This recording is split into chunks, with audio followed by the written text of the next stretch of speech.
बिस्मिल्लाहिर्रहमानिर्रहीम। अस्सलाम वालेकुम। मुझे बड़ी उम्मीद है आप सब खैरियत से होंगे। आज फिर एक सच्चे वाक़ये के साथ आपकी खिदमत में हाजिर हूँ, मगर उससे पहले कमज़ोर दिल वालों के लिए मेरी माज़रत, वो इस वीडियो को स्किप कर दें। व्यूअर्स, क्या जिन्नात भी इंसानों से इसी तरह मिलते हैं जैसे हम इंसान एक दूसरे से मिलते हैं? चलिए देखते हैं आज के इस सच्चे वाक़ये में। अहमद एक ग्रोसरी स्टोर चलाता था। वो एक ग्रोसरी स्टोर का मालिक था।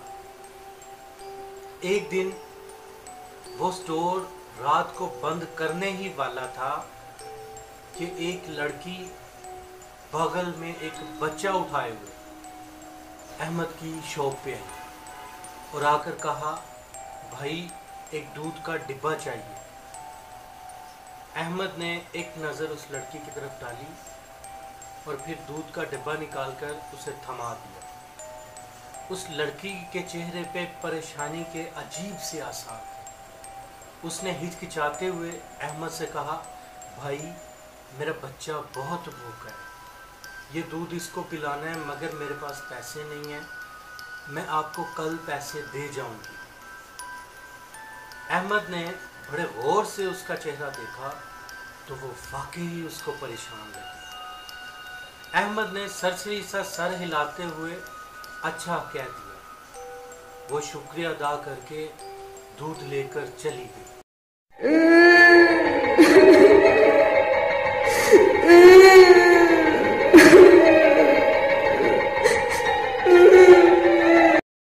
अगले दिन वो लड़की उसी वक्त फिर अहमद की शॉप पे आई और आकर कल के पैसे अदा करते हुए कहा, भाई ये आपके कल के पैसे। अहमद ने जब उसको देखा तो उससे कहा, बाजी कोई बात नहीं, ये दूध इस बच्चे को मेरी तरफ से। उसने कहा, क्यों भाई? अहमद ने कहा, बाजी कल जब मैंने आपको दूध दिया और सुबह आकर जब मैंने शॉप खोली तो मौजाना तौर पर आज मेरी बिक्री अच्छी खासी हुई है, लिहाजा आप रोज़ एक दूध का डिब्बा मुझसे ले जाया करें, अगर आपके खामन बुरा ना माने तो। वो औरत, वो लड़की आंखों में आंसू ले आई और कहा, भाई मेरे खामन तो मर चुके हुए।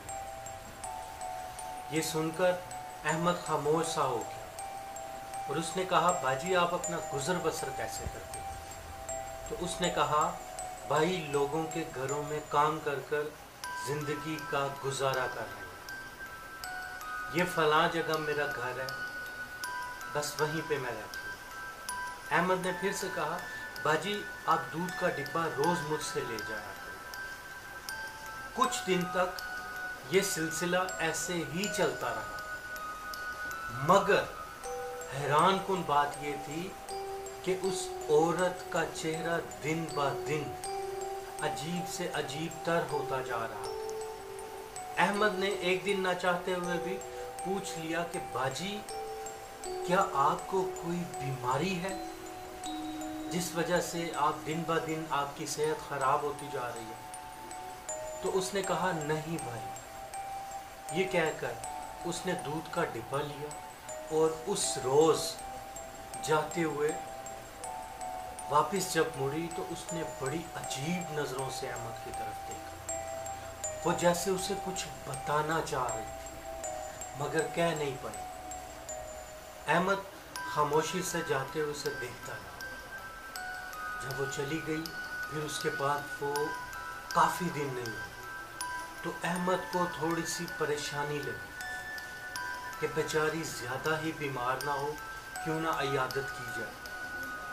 अहमद हस्बे मामूल दुकान बंद करके उसका पता लेने उसके बताए हुए एड्रेस पे चला गया। चूँकि ज़्यादा फासला नहीं था, इसलिए कुछ ही देर बाद अहमद उस बताए हुए पते पर खड़ा हुआ था।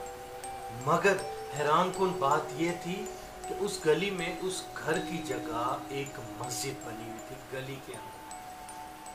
अहमद ने गली के एक दो बुजुर्ग एक दो बुजुर्गों से पूछा कि यहाँ ये वाली औरत रहती है, उसके हुलिये बताकर।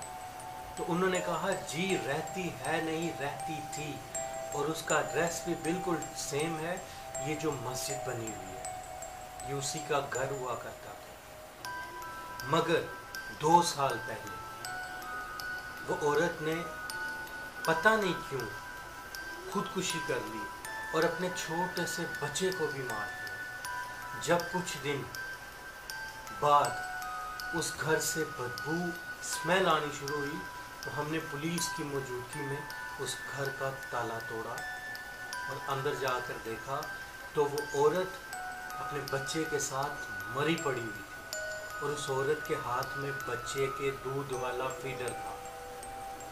चूँकि उसके अजीज़ों अकारब को हमने कभी मिलते नहीं देखा था, इसलिए हमने इस घर को तोड़कर यहाँ मस्जिद तामीर करवा दी। वो अहमद को बताई जा रहे थे, मगर अहमद किसी और ही दुनिया में पहुंच चुका था। वो सोच रहा था कि वो जो मेरे पास आती थी वो कौन थी। अहमद घर वापस आ गया, पूरी रात एक लम्हा ना सोया। सुबह इसी तरह उठकर जब दुकान आकर खोली तो ठीक मगरिब के बाद, पूरा दिन परेशान रहने के बाद, मगरिब के बाद अहमद ने देखा कि उसकी दुकान के बिल्कुल सामने जो दरख्त लगा हुआ है, वो लड़की उस दरख्त के साथ लग के खड़ी अहमद की तरफ देखी जा रही। जाने क्या कहना चाह रही थी। अहमद ने एक लम्हा ज़ाया किए बिना दुकान से बाहर निकला, मगर वो लड़की वहाँ से जा चुकी थी। वो गायब हो गई या वो किधर चली गई, खुदा जाने। आप अपने कीमती कमेंट से अपनी राय का इजहार ज़रूर कीजिएगा कि वो कौन थी, क्योंकि अहमद उसके बाद कभी भी उससे मिल नहीं सका। अपना बहुत सारा ख्याल रखिए और मुझे इजाज़त दीजिए। मिलते हैं ऐसे ही सच्चे वाक़ये के साथ अगली वीडियो में। तब तक के लिए